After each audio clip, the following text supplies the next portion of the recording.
Back on our 302 intake, got a little bit better view.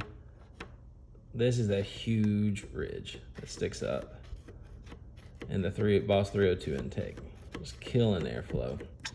Then when you come over to this side, you have this huge gap right in here that's not rounded off, so it's also catching air.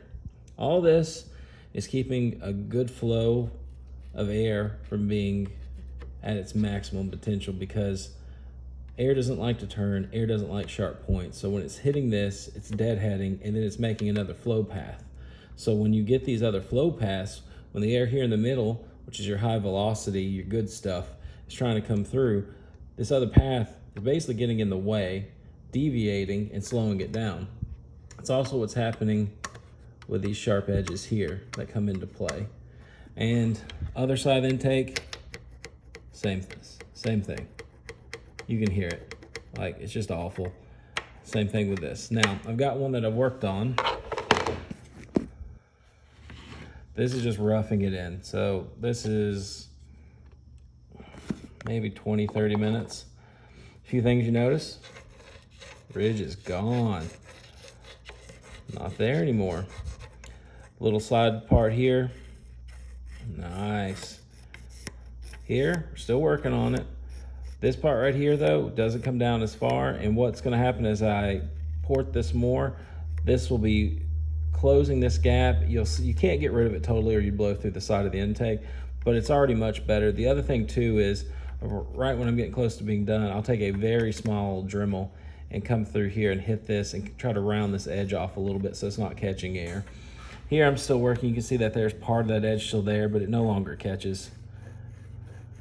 We're going to keep removing it and open up the port size to basically what you see here all the way around. In here, you can see where it's already starting to get less protruded in the port. This one we'll just keep working back, and eventually this won't really be here any longer. Now, one thing I will say, when you put a lot of boost to these, you have to be a little careful how thin you get all this, because obviously boost pressure, when you're starting to really run it down, you can have this so thin that it'll push through. So that's why it's very important to take your time and know what you're doing. But basically this is all we're doing. You can already see we've got much more room through here for better flow. Take you back over here. You see from here to here, from the injector boss over to the wall, not a whole lot of room. When we come back over here, widening all that out. So with as high as RPM as the Coyotes are, that's why this is so important. If you had like your old school small block Chevy only turning like $5 grand, yeah, this would still be a good performance upgrade, but it wouldn't be nearly as important, just because the higher RPM, the more airflow, the more that this becomes an issue. Also too, these are what's called dry intakes or dry design intakes. So there's no fuel that ever goes through the intake unless you're spraying nitrous on it. So if you had, for some reason, if they made one of these that had a carburetor on the top, it'd be even worse, because this stuff with fuel would be awful, probably to the point of causing some issues. Now on the back side of these, it's really smooth right in here, but what you want to do is this lip. This lip is extremely sharp. So what you want to do is basically contour it. But really you're not having to remove much here.